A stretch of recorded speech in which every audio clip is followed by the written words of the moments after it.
And for today's video is gagawa na naman tayo ng character costume. Dalawang character costume nga ang gagawin natin. But for today's video is tatapusin muna natin yung isang character costume. Dahil isang materials pa nga lang ang meron ako dito sa aking bahay, kaya isa muna ang tatapusin ko. Bago natin simulan ang video na ito, isasabihin ko muna sa inyo kung ano ba yung mga materials na kakailanganin. Para kung gusto mo ring gawin, itong ginagawa ko is makikita mo agad at malalaman mo kung ano ba dapat mga materialis yun. Number 1, dapat meron kang karton. Kasi hindi mo magagawa yung character na to kung wala kang karton. At number 2, dapat meron kang gunting. Kasi hindi mo magugupit ang karton kung wala kang gunting. At ang pangatlo, dapat meron ka ring cutter. Kailangan mo rin yung gamitin mga be. Bukod sa gunting at cutter, kailangan mo ng pandikit, glue stick or glue, kung anong afford mo. Tapos, scotch tape. Kailangan mo din yan. At kailangan mo nga rin ng pencil. Tapos, kailangan mo din ng colored paper na yellow,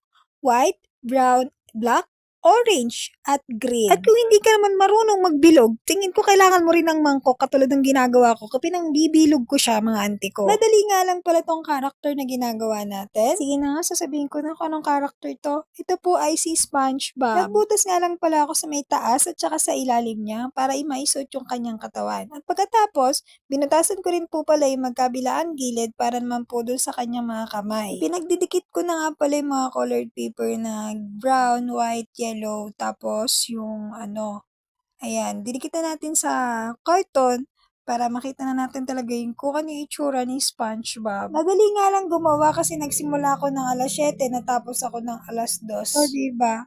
Sobrang happy.